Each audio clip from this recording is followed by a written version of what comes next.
Going to do a quick tutorial on phasing the rotor on my Cobra small block Ford. I have a crank trigger. I had to change out the intake manifold gaskets, so even though the crank trigger wasn't messed with, so the timing's okay because that's what controls the timing. We are phasing the rotor in the distributor, so I'm going to go through a quick little thing on how I set that up. Small block Ford, my Holley HP setup. So I have a crank trigger and I have the engine set to TDC, and this hasn't been messed with, the crank trigger. The distributor of course was out, so that has been stabbed. There's a mark right here for number 1. I have a little yellow dot that's going to go through the cap as where I have a hole, because we're going to phase the distributor. So basically this is like dead center, dead center. I'm going to now take and advance the crank to 34 degrees because that's what I run wide open at about 3,000 and beyond. So I'm going to take this back to 34 degrees before top dead center. This will change the rotor position. Then I'm going to clock the body and kind of lock it down. It's not messing with the timing because all the timing is being done by the crank trigger, which hasn't been messed with. So that should stay okay. And then once I get that done, put the cap on, I'll rewire it, and then we'll do a static timing check. I know it's hard to see down through all this, but I have the pointer now at 34 degrees before top dead center.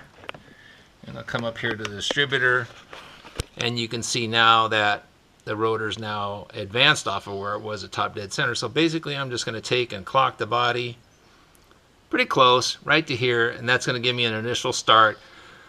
I'll cinch this down to where it's snug, and this way when the engine gets warmed up and I hold the engine at 3,000 RPM, I should be able to, I can manipulate the body to make sure that my rotor is dead on at the number 1 tower.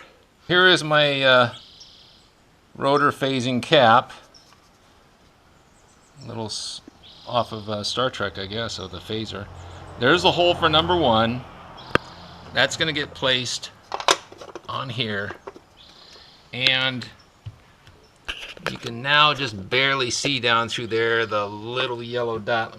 There we go.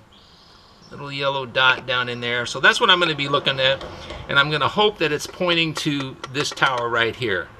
And like I said, I can always clock the distributor. And now I'm going to wire this thing up and get set. I have my timing table open, and because I did not mess with the crank trigger, my timing should be pretty close to being right on. So I'm going to go ahead and fire this up, and we'll see what happens. It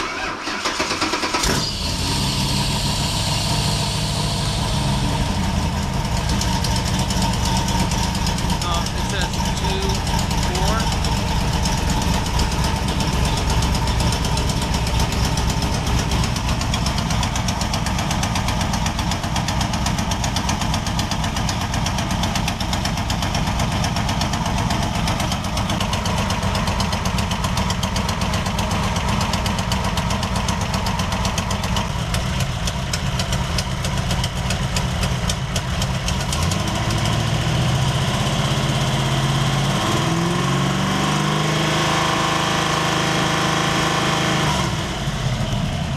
I'm not sure how all that showed up on film, but I had to clock the body just a little bit to the advanced side once it was at 3,000 RPM at my full 34 degrees.